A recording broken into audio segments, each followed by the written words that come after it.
Welcome to Legal Grenade. Today I'm thrilled to present our latest creation, these precision engineered 3.5 inch grenade holes. We'll delve into the legal framework that permits their manufacture and walk you through our meticulous production process.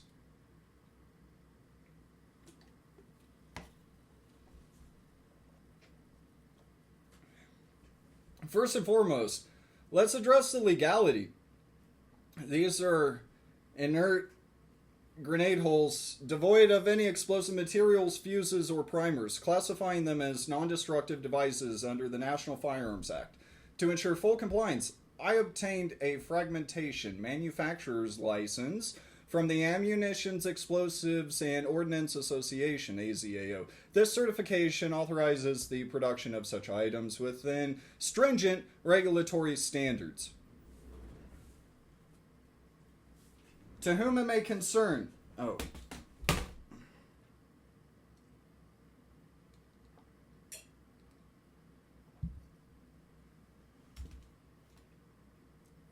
To whom it may concern, to address questions regarding construction and intent of the tax-paid forms submitted to construct an XM-67A1 destructive device, please note the following. This destructive device is being made for personal, non-commercial purposes only. This destructive device is being made for all lawful purposes and in full compliance with all federal, state, and local laws, regulations, rules,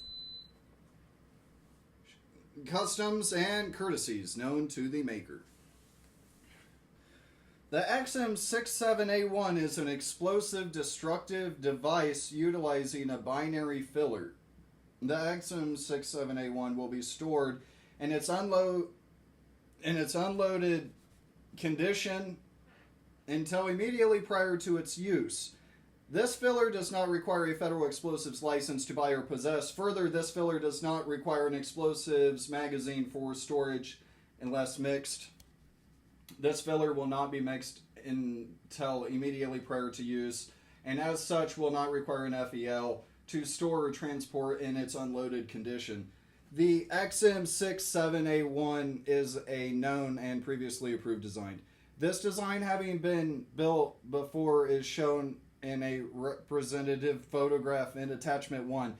This destructive device is of a design identical to multiple XM-67A1 destructive devices already registered by the Bureau of Alcohol, Tobacco, Firearms, Explosives, and in possession of individuals not holding a federal explosives license. As reflected on the drawings in attachment 2, the maker's information shall be inscribed upon the receiver known as the spoon. Due to the known uniform construction of the body, should any further information or clarification be required, please contact me. So I had to sign this, and then I went to my uncle, and he has an automotive dealer, and he had someone notarize it for me. So thank you, Uncle Rod. There's a photograph of the grenade. So you got a NFA item. It's a $200 tax stamp. That tax stamp was established in 1934. That could be incorrect. It might be 1934. I don't know. 32, Jesus.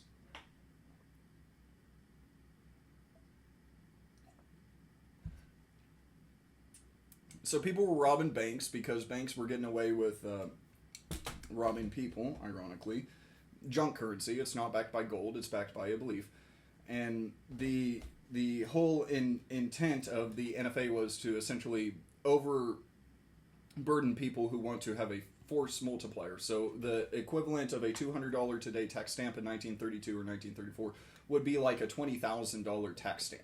So only motherfuckers who are fucking really rich can get all of these items. So, that's photograph, had that submitted, had this notarized, did my $200 tax stamp for a destructive device.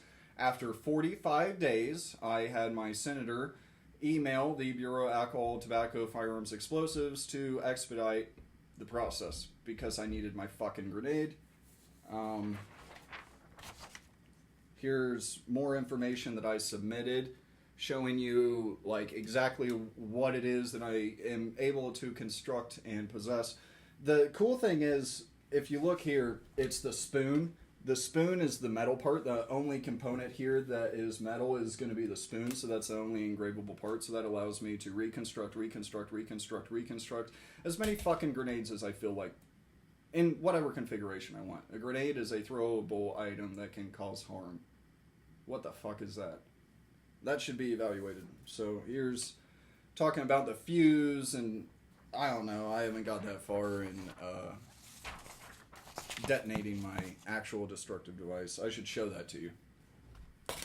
Give me a second. Brought to you by, never mind, we're not sponsored yet.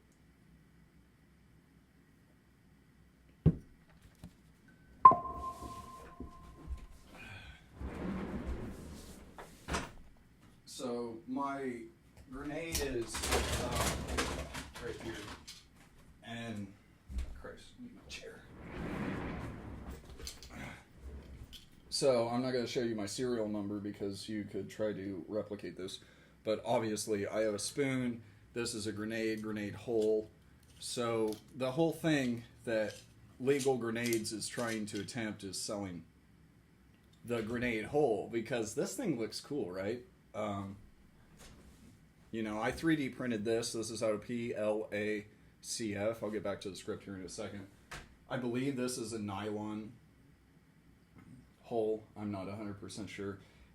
This is 3D printed. You can tell the fuse head is. So essentially what you would have is you'd have a spring in here. You'd have a cannon fuse. It would detonate the cannon fuse down into your binary explosive, which would detonate. And I have a fragmentation license, so I can make as many of these one at a time as legally permissible with whatever I deem necessary. So a grenade can be anything that's throwable. So I can throw 150 pounds. So you do your imagination and figure out what your print bed capacity is. What is it that you can manufacture? Because the printer doesn't care.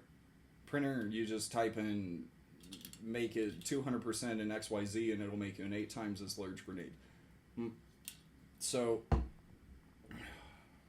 back to the script.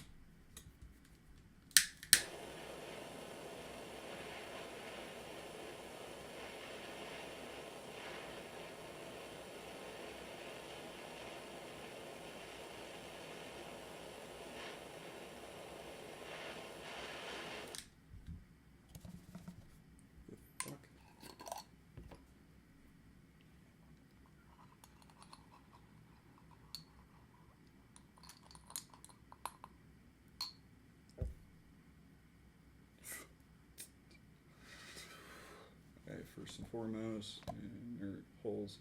Did I read that? Yeah, I'll read it again. First and foremost, let's address the legality. These are inert grenade holes, devoid of any explosive material, fuses, or primers, classifying them as non-destructive devices under National Firearms Act.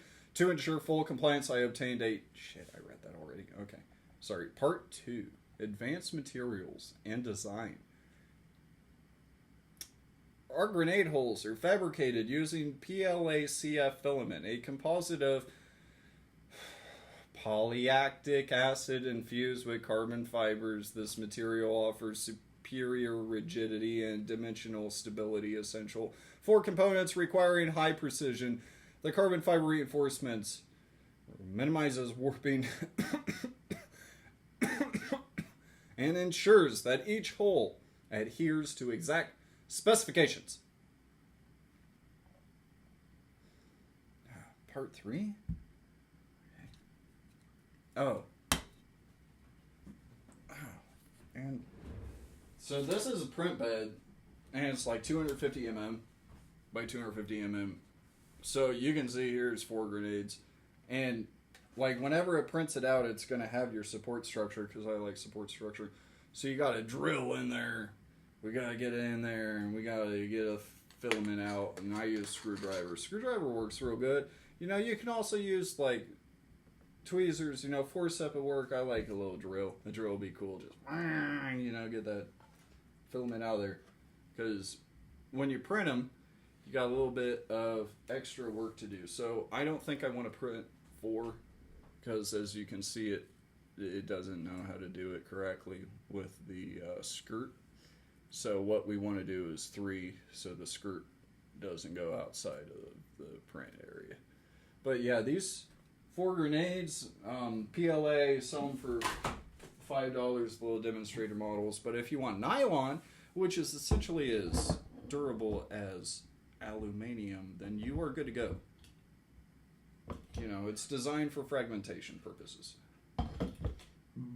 So as long as you don't have any binary explosive material, then you are no longer violating the National Firearms Act of 1934.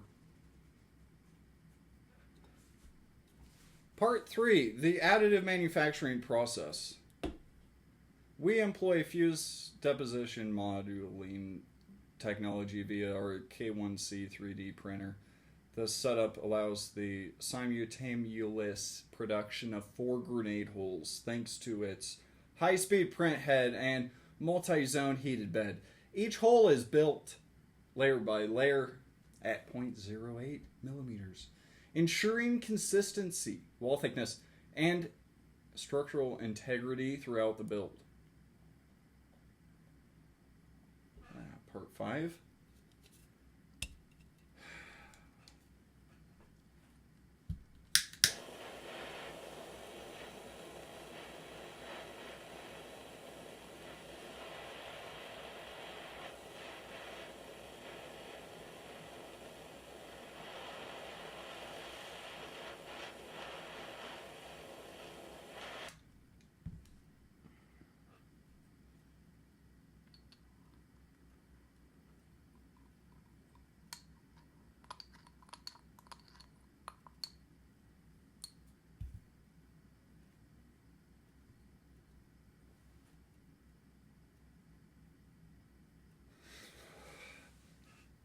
At Legal Grenade, we are dedicated to precision engineering, regulatory compliance, and uncompromising quality. Our grenade holes are crafted for lawful purposes, catering to collectors, enthusiasts, and professionals who demand excellence.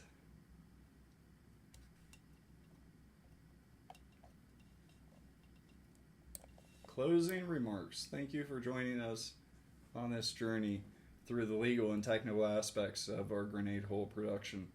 For more information or to acquire one of these meticulously crafted pieces, visit our website at https://legalgrenade.com. Don't forget to subscribe for more insights into our processes and products. Until next time.